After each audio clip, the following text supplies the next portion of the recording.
the disciple leaves the Gurukula in Shishyanushasanam, out of many instructions that the Guru imparts, like convocation, address and advice, one of them is Swadhyayanma Pramadaha.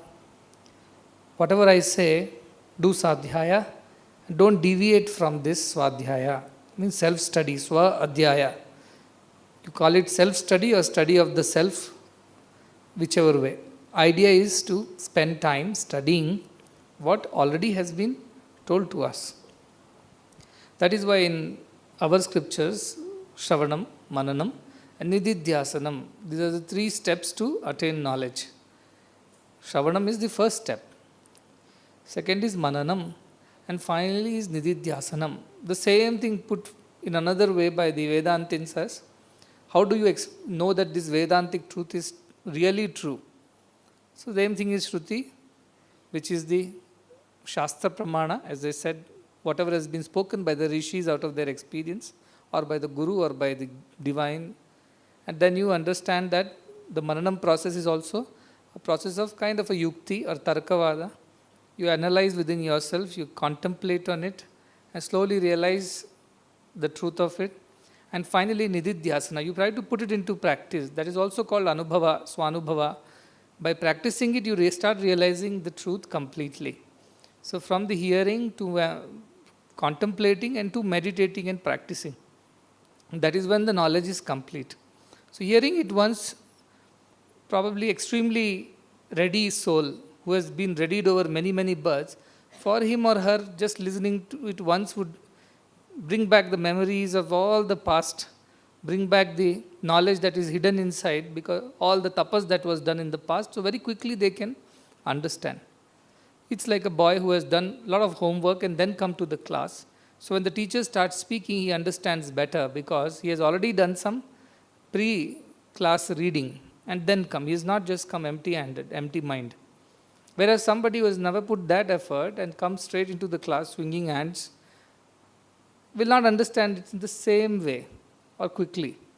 So some effort is required. And that is why when you are serious on a spiritual path, out of the Patanjali Yoga Sutra, this is a niyama, so you do some swadhyaya. Every day read something, read some scripture. So there is no question that has not been answered on this earth by somebody or the other. All questions have been answered. Either in the Vedic times of the rishis or in the times of Rama or Krishna or through the Upanishads or through any of those Shastras or the modern gurus, sages, avatars, somewhere in some discourse, some book, somewhere the answer is there. It's just that we have not done enough homework. Therefore it is again and again that we ask the similar question, we get into a similar doubt. So one thing that you have to do is do swadhyaya. If every day you study, dedicate an hour of your time, either morning or evening, reading what Swami has already spoken over so many years. Through his discourses, you go through his discourses, or even otherwise you pick up another scripture that is dear to you and keep going through it again and again. Slowly the meaning will reveal itself. That's why I always keep saying, Rishis did not have a guru to teach them. Their experience taught them. And the knowledge revealed itself. Mantra drishta, it revealed itself as a vision, as an experience. And then that experience has been written down again. So contemplating on that experience can also reveal the knowledge to you, contemplating on that mantra or on that thought of the rishi. So whatever has been said, one, you have to digest it. How? By mananam. And then try to put that in practice. Try to really believe in what you have heard, what you have analyzed. And see if that really makes sense to you or not. If it really makes sense to you, then you will understand that the knowledge is complete. Then you will not get any doubt. Ultimately, all doubts diminish only when you attain the oneness with the divine. That is what I was saying yesterday. Chidyante sarva samshaya. All the doubts disappear for the person who has become that. Because after becoming that, there is nothing else to be known. Kasminnu vijñāte. What is that which I should know? Sarvamidam vijñātam bhavati. All this will be known to me. That if you become, then there is no more knowledge to be known, because you are the knowledge now. You are that. Tattvam. You have become that. So there is no question. Till then questions will come. But one process is do lot of swadhyaya, read more, do study circles, satsangas, and that thereby also you try to develop this knowledge. What my job is to instigate that inquiry within you. That is all my job is. To put that spark in that coal. To ignite that idea of knowledge. That's all is my job. I am not here to impart all the knowledge of the world to you. Your knowledge is already there. I am here only to ignite that thought process. Like a starter plug is there, isn't it, in the car? You turn the key and it generates a spark and the car runs after that. After that, spark plug has no job. Does it have a job? It just starts the car, that's all, starter plug. That's all is the Guru's job, to ignite that self-enquiry, to ignite that thirst for knowledge, and leave it to the disciple now to do his part. And as he said, after much effort also you come back to the Guru, then you have not understood something, then of course, out of compassion, upadekshanti te ajnanam, ultimately what compassion, what he will tell? What you don't know only he will tell you. So that you can discard all these things and try to search what you know. Simple example, Bhrugurvai Varunihi, Taittariya Upanishad, Bhruguvalli, Bhrugu goes to his father, Father, Adihi Bhagavo Brahmeti, please teach me about Brahman. I don't understand Brahman. What does the father say? Tapasa Brahma Vijignyasasva, go and meditate. He didn't even start a discourse in Brahman to him. See, Brahman, Satyam, Jagan, Mithya, nothing, not even one word. He simply said, go and meditate and see how all these things are originated. Annam, Pranam, Mano, Chakshu, all these, where is the origination of all this? Where is in what they sustain? And finally, where do they go, all this? Annam, Chakshush, Mano, Shotra, Pranam, all that he says, go and find out. See, he ignites self-enquiry, just lights the fire and leaves it. Saying, now you do tapas and keep finding out for yourself. And then what does Bhrigu do as a sincere disciple? He didn't say, this teacher doesn't tell anything, let me find somebody else who will give me notes and I can just vomit afterwards. He says, okay, my teacher thinks that I have to find this out for myself, let me go. And he starts doing his tapas and comes back. He observes the entire thing and says, looks like Annam is the very important thing. Everybody is Annam. And each animal is the Annam to the other animal. And when we all die, we become Annam to the earth. And again we come back. So Annam is the basis. And he goes and explains that to his father. Father, I got to know. What is Annam Brahma? A lot of us still believe Annam only is Brahma. We didn't go beyond that. All Annam Brahma, Brahmanandam means Annanandam. That's where our journey ends. But Bhrigu came back as an excited child. Father, I learnt Annam is Brahman because from Annam everybody is born. Into Annam, everybody is sustained by Annam. At the end of it, Samvishanti, everybody reaches Annam only. Therefore, Annam is Brahma. Father smiles and says, Tapaso Brahma Vijignyachasya, go back and do tapas again. So, Satapo Tapyata, he went on doing tapas again. So, he did not come to father and saying, if it's so difficult, why don't you tell me? He's not going to tell because by telling that he's not going to understand anything. So, he goes back, does, then he comes back Pranam, then he comes back Mano, then he comes back Vijnanam, then comes back and says Anandam. Last time when he gets to know Anandam, actually he doesn't come back at all. He lost himself in Anandam. So, father gets up and says, where is my disciple son? He hasn't turned back, he's not come back yet. So he goes in looking for him and finds him lost in the feeling of Anandam. He understands that my son has understood what is Brahman. Because after knowing that, there is nothing more to be known. Sarvamidam vijñātam bhavati. Everything is known to him now. That how Ananda is the basis of everything. How everybody wants Ananda alone. And all our activities, all our thoughts, words and actions are oriented knowingly or unknowingly, intentionally or unintentionally towards attaining Ananda only, which is what he understands at the end of it, and he becomes Ananda. Brahmavid Brahmaiva Bhavati. He becomes that, what he wants to know. So that is the role of a guru, to ignite that self-enquiry and then leave it for you to do the rest of the work. And when you really are putting that effort on the path, and you get stuck somewhere, don't worry, Guru is right behind you. He is watching over you. Just in case you get stuck and you are sincere and you are Shraddhavan and then you are struggling, Guru will somehow appear. And through some way or the other, through a plant, through a tree, they say so many Gurus are there. So in some way or the other, he will teach you what you need to know at that moment, if you are a sincere seeker. So that should be the path of a true disciple. All right? So that why I am saying is that question answers are nice. At the end of it, you must ask 100 times. Try everything. You do your tapas. You do swadhyaya. You do some research. After that also you don't get a convincing answer. Meditate upon it. Analyze the answers given by various people.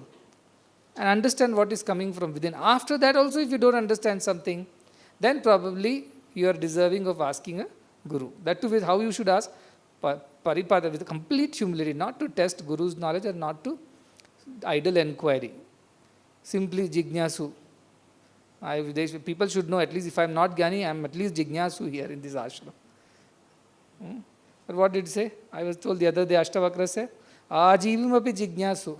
Whole life also this jignasu keeps asking questions. Parastatra vimuhyate. He still cannot attain, he will not be able to understand because he is only asking for the sake of it. So really Shraddha when you put, that is very important for a seeker of a spiritual nature. Worldly seekers I am not talking, but spiritual seeker must have done all his homework, put all the effort, thought and tried to analyze, given himself or herself a little time, a day, 2, a week, to understand. And by that tapas of continuously meditating on the thought, that knowledge will reveal itself to you. Like it revealed to Bhrigu. Simplest to the complicated. Everything can reveal itself to you because you are all the knowledge. Satyam, Jnanam, Anantam. You are that. That Gnana is within you. Isn't it? When you are the Gnana, why you have to go and take from somebody else? If there is a fire burning in your house, why do you have to borrow fire from somebody else's house? So the Jnanam is there inside each one of you. And then how do we get that Jnanam? You turn inwards, do some tapas like Bhrigu about any questions that you get.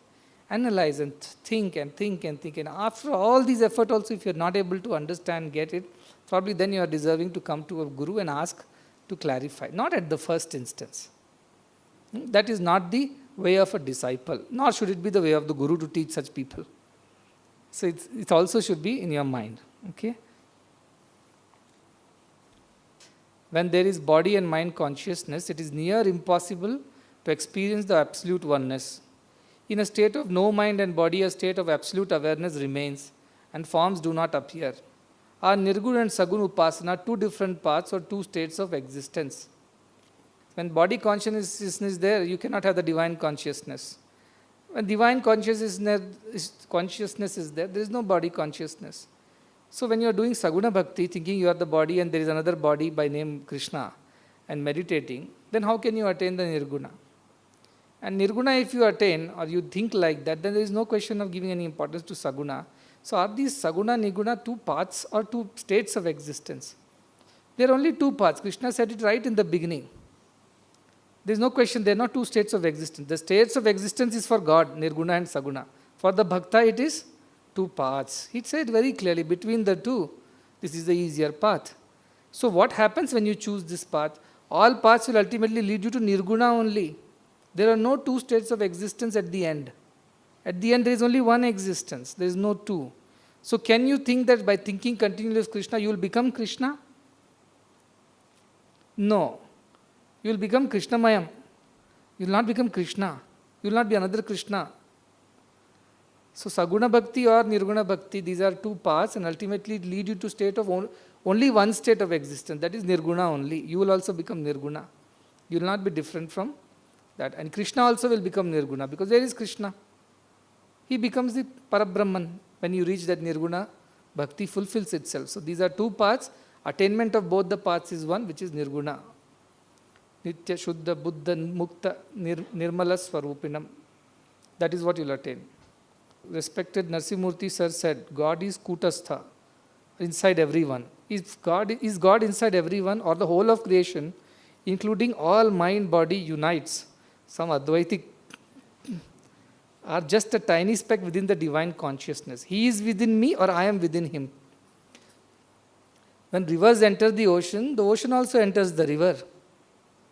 Both, isn't it? When you become that, that becomes you too. So are you in God or God is in you? Both are true.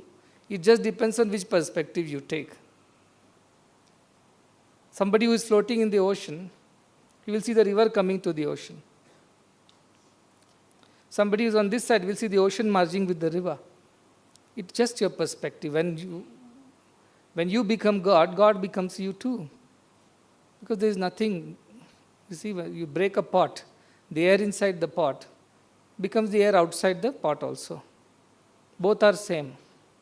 So is this question of whether I become him or he becomes me, it's actually to me, it's not at all a question. When there is only one, how can you become that or that? So he's asking, our existence is only to the extent of a bubble on the water, that's all. So when bubble bursts, what becomes what? Bubble becomes water or water becomes... Bubble bursts, that's it. After that, there is only one. There are no two. This bubble has to burst, that's what I say. This bubble is what? It's filled with the individual consciousness, that is this ahankara bhava, which is like the air inside the bubble. The moment that ahankara bhava goes, you join the water, you become the water. There is no separate existence. So somebody asked me, then I like this example because say, all this world looks so real. How is it that? It's like the reflection on the bubble. Reflection on the bubble is only to the extent of the existence of bubble. The bubble bursts, reflections disappear. So the world disappears for the person who has become one with the ultimate. So whether you exist in God, yes. Whether God exists in you, yes. Whether you both exist in each other, yes. Whether none of you exist, yes. Can a bhakta attain the highest state of nirguna, parabrahma, attained by a jnani? Is a guru required for the transcendence? Or will it happen by itself, by God's grace? In Sri Ramakrishna's case, Saint Totapuri was the instrument. Can Swami clarify? Can bhakta attain nirguna, nirakara? Of course, yes. Deha bhavena dasoham, jiva bhavena tadamshaka, atma bhavena tomevaham. Hanuman himself said this. The moment I shift my attention to Atman, I am you. The moment I focus myself as a body, I am your servant. And the moment I think I am just a jivatma, I am a part of you. So can bhakta, Hanuman is a great bhakta of Rama, can he become a jnani? Of course, yes. Is guru required for the transcendence or God's grace will help? So what happens? In some cases, God himself is the guru. For Arjuna, Krishna himself is the guru. And by his grace, Arjuna is learning. Others call Guru Brahma. His guru only is God. See, who is a guru? Unless he is a realized person himself, can he help you realize? Unless he knows, can he teach you? Unless he has experience, can he grant you that experience? Not possible, right? So a guru is already God. A true guru is already God. Because he has realized, that is why he has the qualification to teach you. Guru in our context is the one who has attained the highest, guri. The highest he has attained. He is a guru. So one who is attained that, he is already God, isn't it? He is only in the form out of compassion for the disciple. So where God's grace will help you that, yes, if like Eklavya, you directly pray. But thing is that in our culture, guru has been given importance. But the true guru, the one who knows it, is the real guru and he is equivalent to God. In fact, in our scriptures, we go to glorify it so much. It says greater than God. So Guru only Brahma, Guru Vishnu, Guru Devo Maheshwara, Guru Sakshat Parabrahman. Tasmai Shri Guru Namaha. So the Guru, if you get that kind of a Guru, you have got God himself, think like that. In fact, you have got greater than God. This is the glory of the Guru. So do we need a Guru in this path? Of course, yes. Can your Guru be your God? Yes. Can your God be your Guru? Yes. If you are a Nirguna Bhakta, you don't have a concept of a God at all. You think in Nirakara, Niranjana Swarupa. Who is your Guru then? Your Atman will be your Guru. It will guide you from within. If you are sincere as a sadhaka, or you learn from anything. You learn from the river, you learn from the tree, you learn from the mountains, you learn from the bee. There's an Upanishad that is said. You know the story of Chabalasya Putra Satyakamaha. Satyakama went to a guru to learn Vidya. Unfortunately, he did not have any knowledge of his lineage. So the Guru asked, what is your father's name, which Gotra you are from, and things like that. He went back to his mother and said, Amma, I don't know which Gotra I am from. Tell me who is my father. The mother says, I don't know your father. I worked in many homes. I don't know who is your father. All I can tell you is that you are my son. I am Jabala. You are my son, Satyakama. And this little boy, with the frankness and the honesty, straight away went to the Guru and said, Aham Satyakamo Jabalasya Putraha. The Guru was stunned, because in that time saying something of this nature, that too when you are seeking an admission in a reputed school, you don't have any name for the father's column. It's a big thing, but the Guru's compassion, you see. He said, you are honest. Only a Brahmin is supposed to be honest. This kind of honesty is expected only of somebody of very pure, refined origin. Not everybody can be honest like this. Was Karna honest? Karna was not honest. He lied to his Guru, isn't it? So he got cursed. But this boy said straight away, I am only know my mother. This is my mother, I don't know my Gotra. So Guru adopted him and said, you are under my care. But what did he give him? Cows, and said, you cow and cow to go to the forest. I can't take you into the school right now, but you do this sadhana. You go to the forest and take care of these cows and calves. They are 300 in number. When they become 1,000, you return back, he said. And for several years, Satyakama stayed in the forest, not in the school, not in the hostel, not in the Gurukula, and just did what his Guru told him to do. Look after the cows and calves. And there are some bulls. And finally, till it becomes 1,000, don't come back, he said. So many years it took for the cows and calves and numbers to grow to 1,000. But during that time, he did not waste it. He watched the nature around him. He thought, why my Guru would send me to a forest just to look after the cows and calf? Now there is more. And he learned from everything. So when his Guru comes after 1,000 cows, he doesn't come back. His Guru comes searching for him as usual. And then he tells, who was your Guru? I have seen you in everything. I have learned from so many. And there is a whole Upanishad behind that. He learned from the bee, from the river, from the tree, from the fish. All are his Gurus, he says. So the one who wants to learn, he will find knowledge in every corner of the world, because he seeks knowledge. And the one who seeks knowledge, knowledge seeks him. So he sought knowledge, knowledge sought him. And he learnt about Brahma Vidya from the nature, not from directly his Guru. So Guru is required, yes, because Guru can guide you as to where you can go and learn also. And your Guru could be anybody. But Guru, in our tradition, in whichever form, the knower of the Brahman is called Guru. And that Guru is a must, is to have, one has to have to grow on spiritual path. But when was the Guru become available to you? When you are truly a sadhaka. Even for Satyakama, his Guru told, you are my Shishya, but I will not start teaching you right away. There is some more learning that you must have. And therefore you go to the forest, and gave him a very ordinary job. Suppose somebody seeks admission over here and we tell, okay, we'll take your son, but first 10 years he has to look after Goshala. Then we will discuss about his education. How many of you will be having the Shraddha to do that? They'll say, oh, if you don't do, I'll go to some other school. But that time people were so Shraddhavan. They wanted to learn. So they sought knowledge. And how he sought knowledge? In the forest, amidst the nature. And nature taught him the knowledge of Brahman. So he learnt everything from the nature. So Guru, in some form, it could be a cow, it could be a tree, it could be a sweeper, worker, anybody. In Siddhi Baba's story also, same thing, he continues from there and says, you go to the Bombay and there is one maid servant. You learn from her. And he's wondering, what will I learn from maid servant? And then he realizes how she is happy. Wearing the new dress as well as the old dress, does not matter. Sama Buddhi. So Shirdi Baba tells, learn from the servant maid. So Guru can be anybody, but Guru is a must on this path, yes. Lakshmana has said to Lord Rama, whatever is your will, that I will do. My only duty is to obey you. But he felt grief-stricken when Lord Rama told to choose a place and build a hut. Would it not have been more right not to question Lord's request and act accordingly? Whatever is your will, I will do. It means if Rama said, choose any spot and build the hut, Lakshmana should have said, okay, Rama, and then he went around searching whichever spot he liked, he should have built the hut. Instead of saying and crying, saying, why do you punish me like this? Do I have a will of my own? Am I not here to just obey you? So, which is right is the question he's asking. Sometimes you come and ask me, what do I do? I say. Some people are just waiting to hear that. Abba, now I can do what I want. I don't have to follow Swami's tough instructions. If that kind of buddhi is there, then you better ask me and do things. But Lakshmana's buddhi was pure. He was not opportunist, he was looking for an opportunity. Just in case Rama tells you build on top of the mountain, oh, that's going to be a tough task. If Rama says wherever you build, I will build in the easiest and the most comfortable place. He didn't think like that. He was so pure-minded.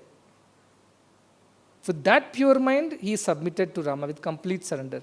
Oh Rama, please, I don't want to have a will of mine. You simply point a place. Isn't it?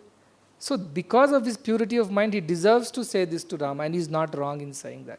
But how many people really with that great surrender ask God what they have to do? They have to ask, because if you don't ask, then tomorrow you'll have to face me, and then I'll ask you if you don't ask me. Enduku chesavu itla? Enduku poyavu akada? Valto enduku kalisavu? Enduku maatladutunnavu? Everything I'll ask you. So what do you say? Swami, itla ochindi, adi ela cheyalante meer ela chepte ala chestamu. But in the heart of heart, please Swami, don't say this. If you say this, then I am done. That also is there. Do you have that manasekam, vachasekam, karmanekam? If that kind of trikarna shuddhi is there, then there is no question whether you are right or wrong. You are always right. But without that trikarna shuddhi, you simply come and ask. And then in heart of hearts you play, please Swami, choose this only and not that. Many people, this 10th class is the biggest drama. They'll put cheats, Swami, which subject to take, commerce, arts, science. But in your heart of hearts, they have already decided, many of them. They're just praying. The Swami, just choose this and not the other. They're in the heart of hearts, they're praying. So for such people, what should I answer? Neeki ela kavalo cheskoya. Your wish, do as you please, because you are not here to follow my wish any which ways. But Lakshmana was not like that. Lakshmana was pure-hearted. So what I say is that kind of surrender, if you have, Lakshmana is right. Because he felt, Rama, I don't have a will of my own. Did you think that I have a will of my own? Please. And that also Rama did to show to Sita about Lakshmana's tremendous devotion, because they just entered that, they crossed Dandakaranya, came here. During Dandakaranya, what happened? Rama was walking in front, Lakshmana behind, and Sita in the middle. Suddenly on the way, Lakshmana started cursing himself, cursing his fate, cursing this idea of forest. Even in a way started blaming Rama. He saw Sita's feet were all bruised, and he started feeling terrible. His feet were hurting, and he started saying all kinds of things. So Sita got very disturbed, because she was the one who was hearing it first, right from behind. So she tapped on Rama's back and said, what is this going on behind me? What happened to him? He's talking in such a negative way. Then Rama didn't say anything. He just gave an indication, keep quiet, don't say anything. And then they crossed and came out of the forest. And then they reached where they reached in Panchavati to build the kutira. At that point, Lakshmana suddenly fell into a remorse. He fell at Rama's feet and saying, Rama, what happened to me? What was I blabbering through the journey? Why was I speaking like this? I'm so sorry. I shouldn't have said things to you like this. Even this realization happens to our people also, isn't it? In some moment of weakness, Swami, you are no God, you are this, you are that. Are you even God at all? Then, after some time, realization comes. Ayyo, what have I been speaking? I'm so sorry, Swami. So Lakshmana fell at Rama's feet. Sita is confused now totally. Just a while ago, he was all cursing Rama. Now, a while later, he's falling. So Rama said, that time we were passing through Dandakaranya. And there were a lot of demons. He's infested with a lot of demons and negative energy. And that has influenced your mind. And because of that, you were speaking the way you were speaking. Now we are out of Dandakaranya. Now we are in a pure place. Therefore, you are not having those thoughts anymore, and you are now regretting that. But don't worry, you are pure. Don't curse yourself. Don't trouble yourself with the thought that you have said things like this. He told Lakshmana. And to further prove that he is actually so pure, he said this. Okay, build a hut wherever you want. And what did Lakshmana say? Rama, still you are doubting me. I said all kinds of things just a while ago in the Dandakaranya. And Sita is still confused. What is going on between these two brothers? Because she is just new. And then Lakshmana cries and says that is the way Rama shows to Sita also, that Lakshmana is so pure-hearted. It's just the influence of the Sangha dosha or Sangha, the sahavasa or whatever, the influence of the negative. That's why I always say don't go to negative places. However smart you are, if you enter a room full of what you call kajal, black, can you come out without getting even one spot on yourself, however smart you are? So don't enter a negative area, negative company. Be with devotees, be with people who have faith in God, so that you will always be pure-hearted. So, but Lakshmana's case is not like our most of 10th class boys. He was very pure-hearted, and that's why he cried. Don't trouble me like this, Rama. So he is different. So if you have attained that pure bhakti, you are also right in doing that. Otherwise, if you don't have that, you have a mind of your own, then better ask Swami and simply follow without using your mind. That will be the right thing to do. Is it okay to have complete unalloyed dedication to work and then renunciate the results of fruits thereof to the Lord's feet? Can dedication to work be higher than dedication to the Lord? How is these two different, you tell me? Dedication to the work for the Lord is equal to dedication to the Lord. Isn't it? Is there two different things? If I work for Swami, if I do something for Swami dedicatedly, what is happening? I am dedicating myself to Swami only, isn't it? Work is only a process of dedication. But ultimately, whom are you dedicating? So if you practice music very well, are you dedicated to music? Or music is the process for you to dedicate your skills to Swami? Isn't it? The music is only a process. Yes, somebody from outside will look at, he's such a dedicated singer, he's such a dedicated worker, he's such a dedicated volunteer. They may say, but in your heart of hearts, what you know? All this dedication to my work is nothing but Swami. Work is worship, duty is God. That is what I am doing here. I have no different things. If I am dedicated to my work, I am actually dedicated to Swami only. Can a priest say, I am very dedicated to puja, but I am not dedicated to Shiva? But I will do all pujas to Shiva, but I am not dedicated to Shiva. How can these two be different according to me? Both are same. If you are dedicated in your work, which you are doing for God, indirectly you are dedicated to God only. Because the very fact that you are dedicated to work is because you wanted to offer it to God in the first place.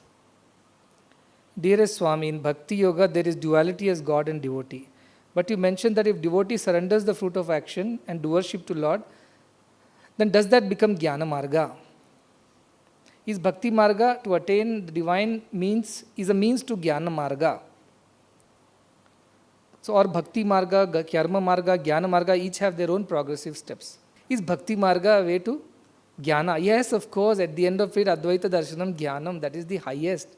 Nahi Jnanena Sadrisham. Everything is Jnana at the end of it. I and my Lord are one. We are not two. Bhakti Marga is a path. But what it ultimately leads you to? To the same goal. Is Bhakti Marga as a stepping stone to Jnana Marga? I said no. Bhakti Marga is to Jnana. Jnana Marga is to Jnana. Bhakti Marga is not to Jnana Marga to Jnana. Bhakti Marga is to Jnana. Jnana Marga is also to Jnana. Karma Marga is also to Jnana. Jnana Marga and Jnana are not same. Jnana Marga is the method to attain Jnana. What is the method? Do self-inquiry. Atma Vichara. Meditate on this truth. Pick up a mantra. Spend your time thinking about it again and again and again till your mind becomes one with that ultimate supreme Brahman. So Jnana Marga is not Jnana. Jnana Marga is still a Marga. So will Bhakti Marga lead to Jnana Marga? No, it will lead to Jnana. It will not lead to Jnana Marga. But are they different from each other? Not really true. Two totally different. Because you do the knowledge. Like Sakuba is making Pidkalu, cow dung cakes. And what does she chant? Panduranga, Panduranga, which is Vitala Panduranga, she is chanting. So she is meditating on what? Panduranga. Meditation is a path of Jnana Marga, on a thought. But she is doing what? Making Pidkalu. She is not picking flowers and offering to Panduranga. So this is not really doing bhakti from the strict bhakti point of view, that you go to a temple and do this and that. No rituals. She is making cow dung cakes. So this is karma marga, that is her duty she is doing. But what she is doing, she is dedicating all the duty and efforts to God. So it is karma marga only. But how she is doing, she is not doing out of some compulsion. Panduranga didn't ask, make 100 pedikalas by tomorrow morning and offer me. These are daily chore. But she is doing out of love for Krishna. She is not doing because she has to cook food for the family. That is by and by. So just by making cow dung cakes, she has encapsulated all three margas in it. This bhakti, I do it for the love of Krishna or Panduranga. Not because I want to feed my husband or children. It's my offering to Panduranga. Whatever I do, I offer to Panduranga. Out of love she is doing, not out of any compulsion. She is doing, meditating on Panduranga. The Dhyana. That is also there as a part of it. And also she is performing a karma. She is not sitting quietly. Nor she is offering flowers and rituals. So how can they all three be different? They are not three different. All margas are somewhere like parallel roads. You see, and a Jnani will understand all these roads are more or less same. It's just that, let's say 3 lanes of the same highway. Think like that. You have Bangalore, Chikbalapur highway, whatever highway. In a lane you have 3 lanes, right? Somebody is in the fast lane, somebody is in the middle lane, somebody in the slow lane. But all the lanes are on the same road and the road is leading to the same goal. So think Bhakti, Gnana and Karma Marga like 3 lanes on the same highway. So can you change the lanes? If need be. Are they different from each other? Yes, but no, because they are part of the same road. But somebody prefers going slowly, safely on the, or his vehicle is like that, he is not allowed to go onto the fast lane. So one day children made an exhibition. They said, an aeroplane was there. They said, this is Swami Gnana Marga, very fast. It reaches. Achha. Then he said, Swami, this is train. This is Karma Marga. It goes slowly. It takes 1 day to reach. So then they put a bullock cart. This is Bhakti Marga. Slow and steady. I told, so which is better? I asked them. Swami, Gnana is fast. You can reach very quickly. Then I said, but what about if accident happens? Bullock cart, no risk. Slowly it's going. What accident can it have? But in the other 2 cases, the accident is very high, the rate. So you decide, I told the children. So you cannot say that this is better or less. As I said, easier is the Bhakti Marga. And what is the great big hurry to reach God tomorrow? That is another madness among some of the people here. When means, yes, you will realize. Kale Atmani Vindati. Everybody will realize. Should be ready for that. You are getting ready. Tat Swayam Yoga Sansiddha. When you are ready in your yoga, Bhakti Yoga, Karma Yoga, Jnana Yoga, Raja Yoga, whatever yoga you have. When you are ready in that yoga, you have perfected that yoga, Kalenatmani Vindati, it will come to you. You don't have to go behind. As I said, as much you seek the knowledge seeks you. So it will seek and come to you when you are ready. So get yourself ready, either through any of these yogas. So don't have any conflict. At the same time, this appeals to you. This is how you can do. You can't sit a minute in meditation. Forget the Jnana Marga is not going to happen. You are not somebody who can always remember God and think of God and like Sakubai keep doing everything, chanting Vittala. Forget Bhakti. Karma Marga, you are a volunteer, you are a servant, you are an office manager, you are a peon. Do work for God's sake and offer it to God. That's all. Selflessly. Engage in selfless service. Don't have any selfish motivations. Karma Marga. So do any of the things, but ultimately none of these are very different from each other. Somewhere a little bit of one is always in the other too. Dear Swami, you talk about surrender. You talk about co-creation with the divine.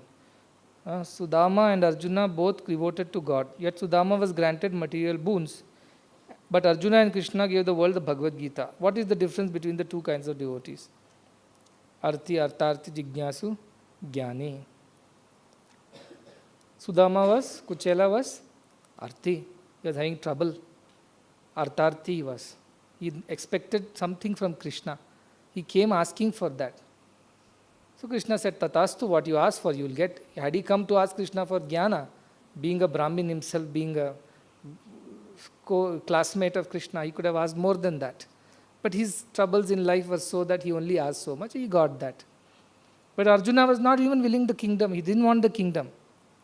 He said, I don't want this kingdom. I don't want to be a king. I will rather be a beggar. So he was not attached to any of these things. He was beyond Arti Artarti, but he was reaching the Jignasu stage because he was questioning why this, why not that? Why should I behave like this?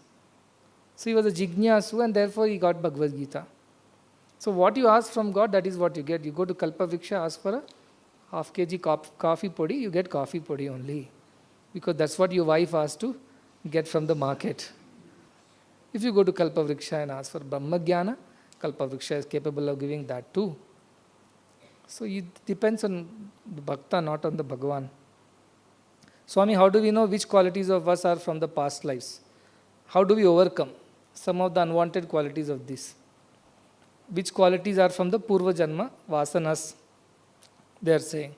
And how do I know? See, Vasanas are like very fundamental. The expression of Vasanas will change according to your time, place and situations.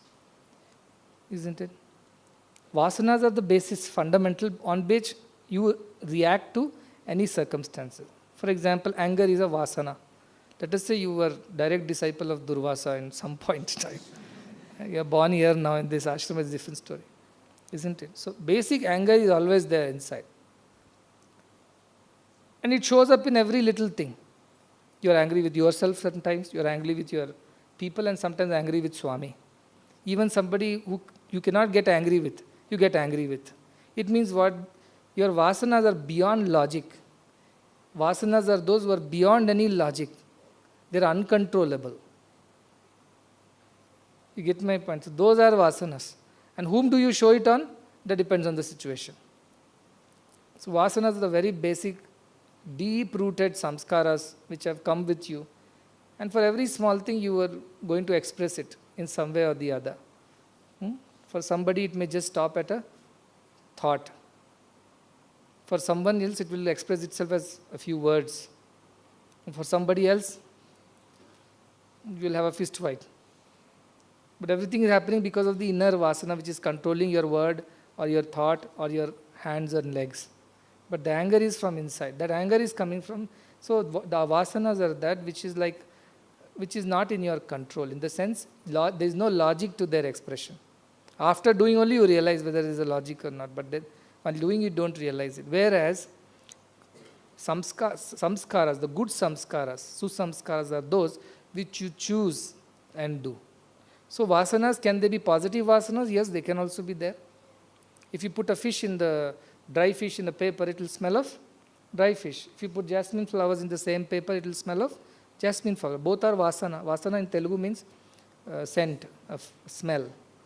Correct. So if your mind in the past has been living with lot of yogis and good people, you have good qualities, that is also vasana.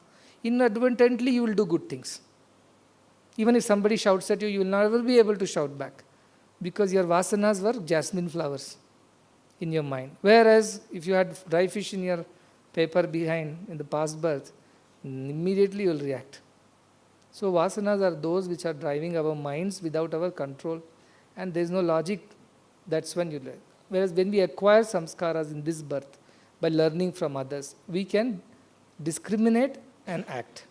Vasanas don't allow you to discriminate because they are so strong. So once you have recognized this is your vasana, if it's a good vasana, no problem, go ahead, don't have to. But if you see the bad vasana, then you have to pay attention to it. So I give this example. Once you have been bitten by a dog, next time when you see dogs standing on the road, what will you do? Straight walk into them, give your leg. What will you do? Ayo, these dogs are there. Last time one dog bit me. What should I do? Take another route or wait for the dogs to disperse. So how do we control vasana? This is our discrimination. What do you do? Last time it happened that I met this man and the moment I saw him, that's it. There was one Jwalamukhi. I couldn't control my anger because the moment I saw this person. So what next time you take the other path? Till you have developed enough control on your own anger. That's why I say avoid that path. Avoid those people or those dogs who are standing. Now in office where you cannot avoid, let's say the next person sitting on the next desk is the reason for your vasanas to flare up. Then what do? Then you prepare yourself at home. I am going to office and first thing I am going to see is that person. And the moment I see that person, first thing happens is in my whole body there is a fire. So you prepare yourself beforehand. And don't directly walk into when you cannot avoid. But more than that, start developing this thought. See, in everybody there is Bhagavan is there, Swami is there. Something Swami is teaching me through this person. Maybe he's trying to test whether I'm controlling my vasanas, whether I'm working on it, whether I'm succeeding on it or failing on it, how much more effort I have to put. Maybe he's teaching me. So use this in positive way, then you will overcome that vasana. So it all depends on your effort that you put. Swami, how to become Sakha to God? What are the qualities that we should develop so God accepts us as his Sakhas? You want to become near to God. Sakha means near to God. Then you have to become dear to God. What qualities? The whole of 12th chapter is full of qualities. Pick up one quality is all I'm saying. You have Jiva, this is a question for me. You have a Jiva Prajna and also Daiva Prajna. We get carried away by your Jiva Prajna. So please bless us that we don't get carried away by the Jiva Prajna. We always remember your Daiva Prajna is the question. So I always told you that there are both to every avatar, isn't it? A Jiva Prajna and Daiva Prajna is common. You cannot get one and not the other. If a body has been taken and there is a mind in it, even the purest of the mind has a Jiva Prajna.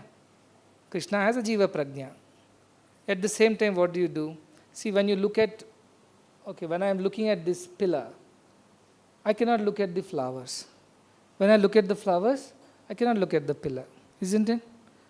So it all depends on where you put your mind. You put your mind always on the Daiva Prajna part of it and analyze every action from the Daiva Prajna point of view. Then Jiva Prajna will fade away into the background. But if you always focus on the Jiva Prajna, then Daiva Prajna will fade away into the background. Everything you will see the humanness. Whereas otherwise, even in human ways, you will see divine. So it depends on training your mind, how to interact with the master, how to develop your ability to focus on the divine side and focus less on the human side. The more and more you practice, the more adept you will become on that. So you have to practice that. Ultimate purpose of bhakti is to merge in you. In many places you have quoted that we all have emerged from you. Then why you want to test yourself by immersing us in Maya? I'm immersing everybody in Maya. Why do you test yourself? Whether I am capable of immersing them in Maya? Am I capable of troubling them? Or they can escape my Maya? This is the question. It means you got into Maya and you're simply saying, Swami, it's because of you. You created Maya, so we are in the Maya. Now you're testing your own capability of keeping us drowned in Maya. If I had to only test that, why do I have to come and preach all these things? Isn't it? Why should you take an avatar? Why should you come to the world, limit yourself in a human dimension and deal with all the humans too? So the fact that the one who really believes that everything has emerged from me and will merge back in me, where is this Maya question for such a person? Where is the question of Maya? See, theoretically you can talk all these things. The moment you practically experience that you have emerged from me, where is Maya? Taranga iva sagare, that's what it says, Ashtavakra. Like the waves come out of the ocean, that's all is your existence in this world. You have come out of Atman. You are playing on the Atman and you will merge back in Atman. Can a wave say, you put me in Maya ocean, you made me a wave. And you differentiated me from you. And you are testing me or enjoying this difference. Can a wave say that? Can the froth say that to the ocean? You made me a froth. Froth knows, wave knows, and ocean knows that we are all one. So there is no complaint there. So if you really, really, truly believe this thought, you have got this thought that we all have emerged from the divine. This is an amazing thought. Now contemplate on that thought. Where is this Maya? Maya does not exist. That is the truth. I'll give you one story. So one story is there. One king was there. He had 3 sons. So for mathematics people, this story is basic maths. King had 3 sons. So when he was decided that he has to become Vanaprasthi now, he has to go to the forest. I have to divide my kingdom amidst the 3 sons. So to the first son he gave half the kingdom. 1/2. Everything to the first son. To the second son he said, I'll give you 1/3 of everything. The third son he said, I'll give you 1/9 of everything.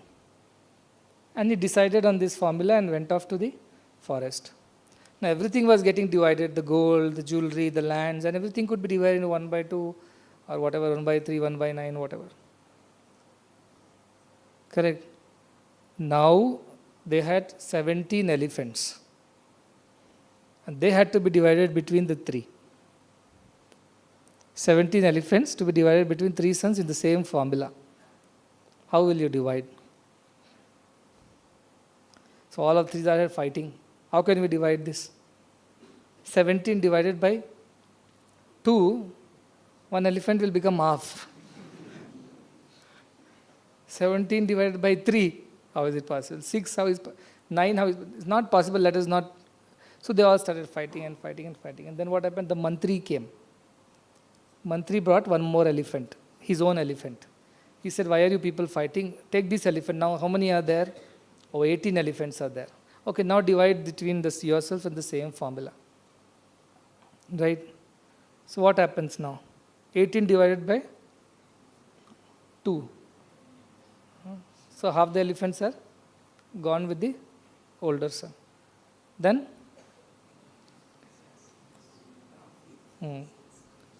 18 divided by 3. How many elephants are gone? 6 elephants gone. Now 18 divided by 9. 2 are gone. What is the count now? 17. And the mantri takes his 18th elephant and goes back. That is Maya. It does not exist. Yet it is an answer for everything that exists. If you add those 9 plus 6 plus 2, it is 17 only. The formula also is same. Then why did this elephant come and why did this elephant go? That is Maya. It does not exist, yet it appears to exist, but it gives us the answer to everything. Why am I experiencing sorrow? Why am I experiencing dvesha? Why am I experiencing this difference? Because of Maya. But unfortunately, the Maya does not exist. The moment you realize that, everything falls in place. So this Maya concept itself is an illusion. And so if you really, really believe on this thought that I have emerged from God, I am like the wave on the ocean. I am not separate from my existence with God. So where is the question of me testing you or you testing me? Simply the whole world will become a source of great joy. What a beautiful creation. I float on God, I live in God, I merge back in God, and yet I never die, I am never born. Look at the beauty of Advaita. The one who understands that, how much joy is that? He'll see everything as a Leela of the Lord. And enjoy it. How beautiful this whole creation is. How Prakriti and Paramatma dance together. The Ardhanarishwara. In every Prakriti there is Paramatma. In every Paramatma there is Prakriti. This is Ardhanarishwara. The whole creation is Ardhanarishwara. You enjoy, you start dancing. You get into bliss by watching a sunrise or a sunset. Everything becomes a joy. Where is the Maya? So that Maya does not exist. But why am I not experiencing this joy? Because of Maya, which does not exist. Like the 18th elephant, which does not exist. But you feel it exists and therefore you suffer. So the moment you believe completely on this thought that it does not exist, it still ceases to exist. A ghost in the dark exists only if you believe it exists. You switch on the light, where is the ghost? Where is the dark? It does not exist. So why the fear in you? Because you thought the ghost exists in the dark corner of the house. Many of the hostel students, no, in that bathroom, the last bathroom, there is a ghost. Isn't it? So nobody opens that bathroom ever. That's sealed like that forever. Somebody creates a story. I went there, some sound was coming. And then onwards, nobody goes that side. So that's how it does not exist. But we think it exists. And we start worrying and fearing it. The moment we face it, go open the door and see, switch on the light. No ghost. So what happens? That time the students don't have the courage. So they say, warden, sir, you come with me, let us check. So warden, out of his compassion, he knows that the ghost does not exist in the bathroom. But out of his compassion, to remove the fear from your heart, he comes with you, comes with a torch, puts the light, switches on the light or whatever, and opens the door and sees, there's no ghost here. That's all Guru does. He comes with you saying, there is no Maya, don't worry. You're simply getting afraid. Simply you're frightened. Come, I'll come and show you there's nothing that exists like Maya. The moment the disciple realizes it, he is free from all fear. So to that extent only Guru's role is, that is what again and again I am trying to tell you. Krishna made Pandavas suffer so much, made Draupadi get humiliated. So much they went through. Why Krishna was not compassionate to the Pandavas? They were good people, they suffered at the hands of Kauravas. And they went through all that they had to go through, especially Draupadi had to go through. She has special feel. Last time she asked similar question about Sita to me. Why did Sita suffer? Why did Rama made Sita suffer? So now I know she feels for that woman that who is helpless in the hands of the man there. So why did Krishna not come to the rescue? He made a Laksha Graha for them. You know that story? Laksha Graha kattistar kada. Duryodhanadu. And he says, I have made a nice Kodaikanal retreat for you in the forest. You all go there and live there. I have arranged everything. And fools them into going there. But they are so innocent. They don't realize that it's a plot. It's a scheme of Duryodhana to kill them and get rid of them. So they innocently walk into that. So what does Krishna do? He sends a man who can dig a tunnel. But he can't even speak because Duryodhana's spies are everywhere. So what does he do? He sends a man with a small rat in a cage and says, Krishna has sent this for you as a gift. And Dharmaraja with the Sukshma Buddhi understands immediately, why would Krishna send me a mouse in a trap with this man? He says, all right, I will accept the gift. You please stay here tonight and tomorrow you go. So what does this man do? In the night he digs a tunnel like a mouse, like rats that dig a burrow in the earth. Like that this man digs a tunnel and makes sure that they are out in the night, because that night the Laksha Graha is set to fire. Lakka means wax. It's kind of a wax. So it burns and these people. And what they do, the 5 of the guards of Duryodhana only get burned there and they think these Pandavas have died. So that time they were innocent. They did not have any idea. They were totally dependent on Krishna's grace. They had no idea. But change the situation now and think of it when they got back their kingdom and then they are now being invited. They made a whole kingdom for themselves. They had very good time, good life. At that point in time, they forgot Krishna. Because that is what happens. Our mind is now peaceful. Dukha mein samiran sab kare. Sukh mein kare na koi. They forgot Krishna. And then what happened? When Duryodhana was inviting Pandavas for this dice, by going by their past experience, should they not think twice? This Duryodhana fellow is a very scheming fellow, and that Shakuni is sitting by his side. This is not an ordinary invite. There is something is wrong in this. Should we not consult Krishna once before accepting the invite? But Dharmaraja accept the invite. No, I am the king. I am being invited. I will go. And everybody is bound by their karmas. You are born in the same family. You are tied to the same husbands. Everybody's karma is shared. So because of the decision of Dharmaraja, all the brothers followed. Nobody stopped him. Nobody questioned. Even Draupadi did not question. She also went with them. Nobody remembered Krishna. Let us consult Krishna once at least. Having gone through so many things in the past where Krishna alone saved us, Ajnatavasa Krishna saved. In fact, Draupadi came to Pandavas because of Krishna. So let me ask Krishna once before going. They didn't think because they were so filled with their kind of an arrogance that now they're kings. And they suffered. And even when they were losing, they did not remember Krishna. Look at the Pandavas' plight. The only time they remembered is Draupadi remembered. That too when she tried asking her husbands to save her, couldn't. Asked the Kuru Vamsha elders to save her, couldn't. She tried her own strength to save her, couldn't. Then the final resort was Krishna. Then the moment she remembered, Krishna came, isn't it? So he saved her. Krishna didn't say, why you didn't call me first? I can't help you now. You should have learned from the past, you arrogant Pandavas. He could have dropped her there and walked away. That is when Krishna would have made them suffer.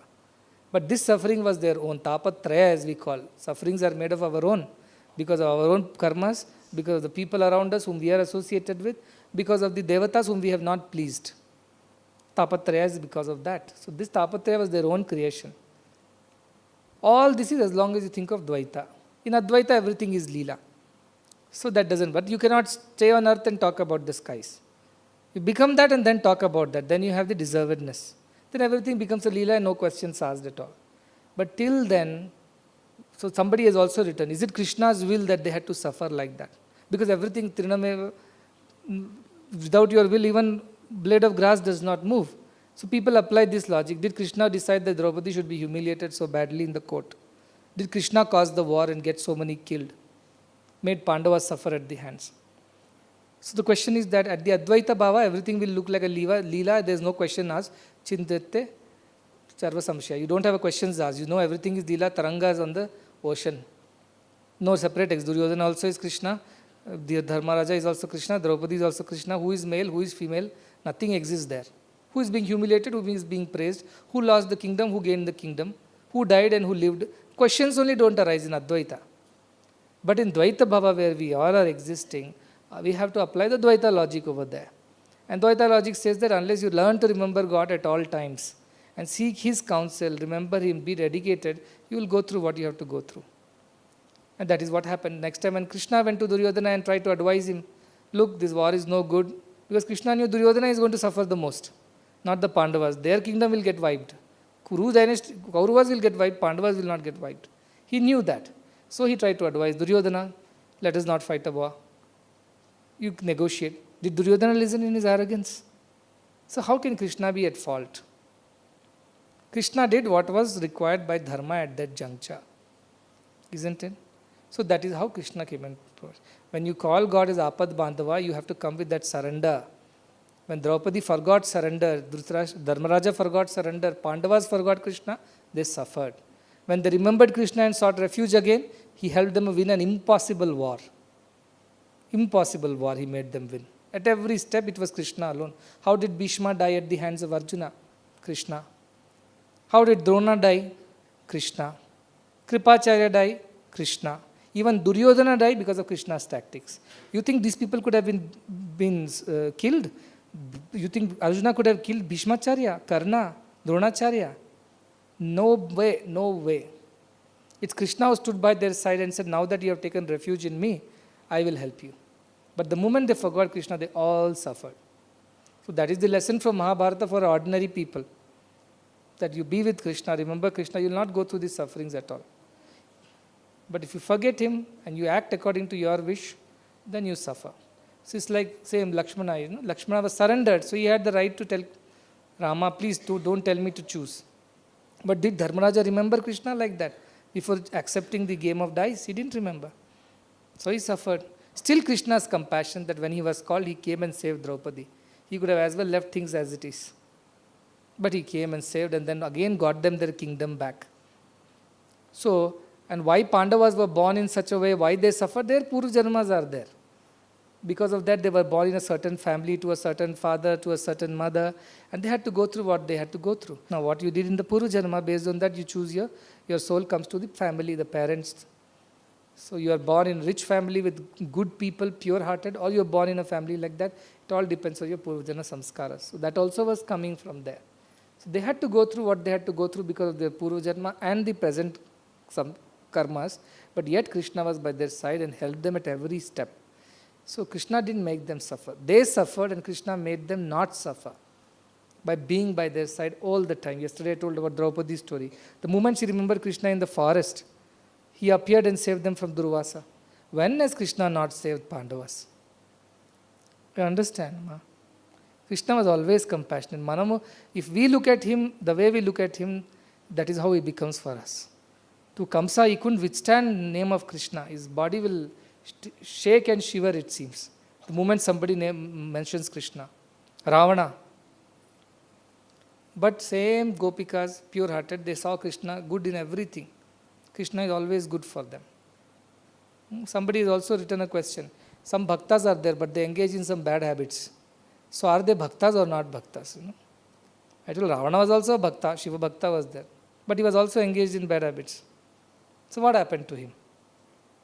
Same thing will happen to those on one side who do bhakti, on the other side they do bhukti. They neither iha nor para. That's what happens to them. So bhakta yad drishti tad tata srishti. The way you see the God, that is how he will appear to you. To Ravana, Rama was the killer, slayer. To Vibhishana, he was the refuge.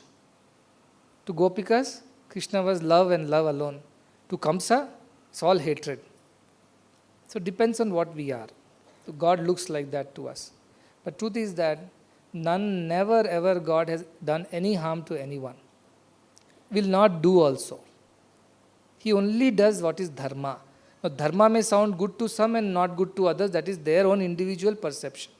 But God is only for establishing dharma and ultimately leading everybody to this path where they can go to and reach their divine selves. That is the ultimate purpose of all incarnations, all masters. They are not interested in how much money you have made, how wealthy you are, how many children you have. They are not interested. They may encourage you, like Arti, Artharti category. They encourage you just to make you feel attracted towards them. They give you what you ask so that one day you will ask what they have come to give. That's all. To that extent only God entertains your achievements and accomplishments, not beyond that. It's bubble for him. What is that? So let us not think that way, that God can ever do any harm or wants anybody to suffer. God is the only person truly who never wants anybody to suffer. He wants everybody to be happy. But there is a way in which you can be happy. And that is what he teaches you. This is the way you can be happy. And therefore, follow these paths, bhakti, jnana, karma, whichever suits your ways, whichever makes you happy. Take to that path, stick to that path. And follow it with sincerity.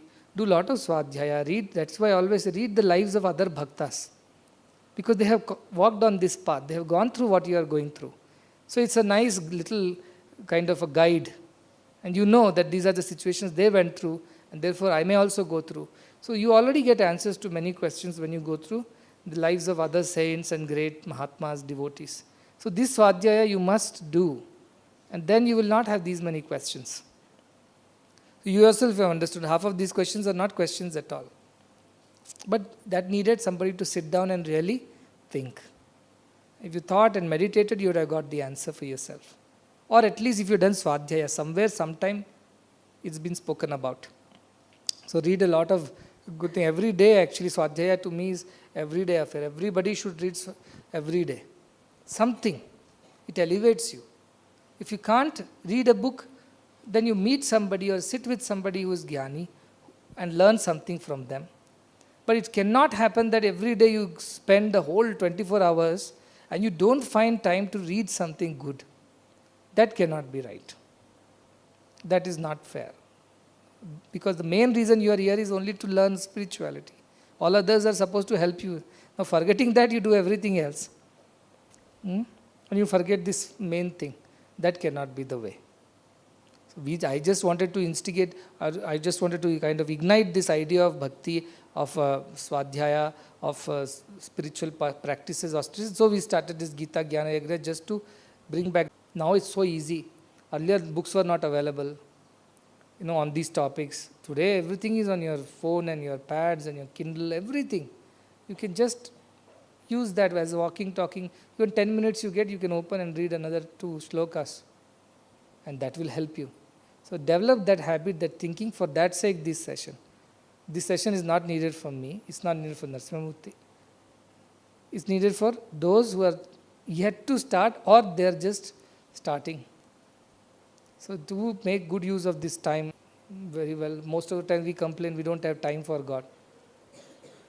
Isn't it? Most of the time we are so busy, and today when there is so much time, you have to utilize it well.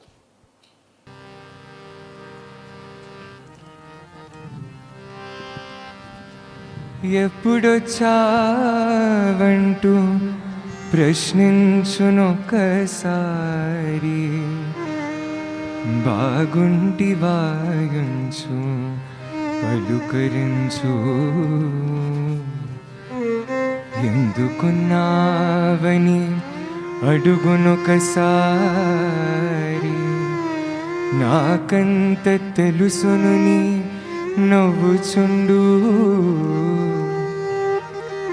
తనకు తెలియనట్లు తలద్రుపనొకసారి ఆశీషులందించు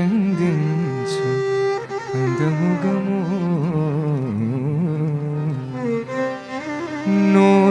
తెలుసుకోమని నొక్కి చెప్పుకసారి, బంగారు అని పిలిచి బ్రతిమలాడు, బంగారు అని పిలిచి బ్రతిమలాడు.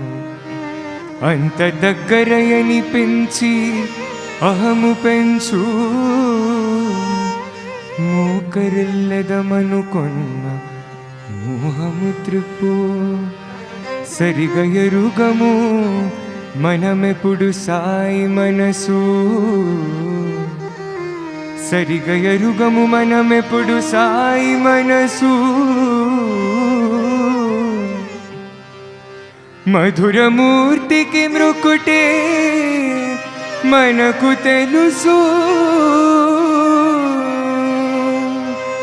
మధురమూర్తికి మృకుటే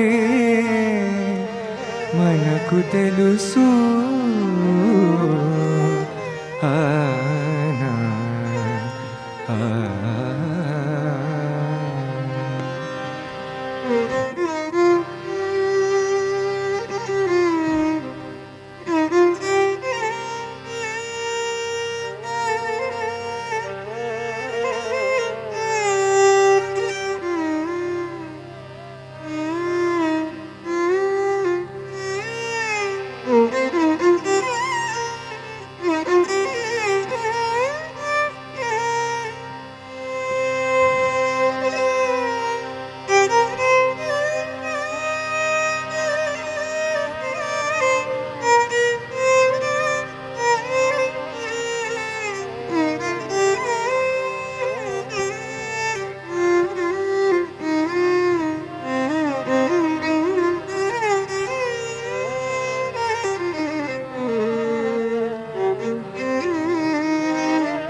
అణువున కణ కణమున నిండి ఉన్న సదయ హృదయ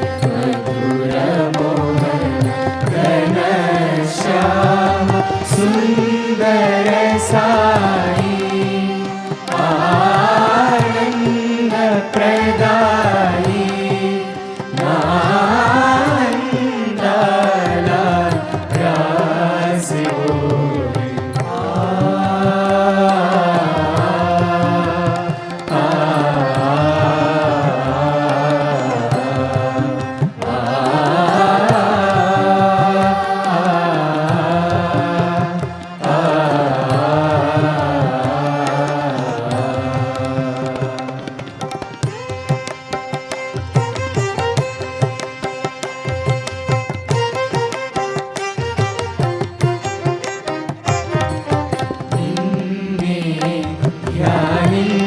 ధ్యానించలేని దేహమేలను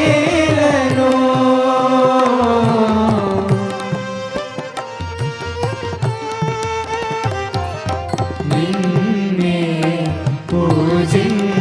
పూజించలేని కరములేలను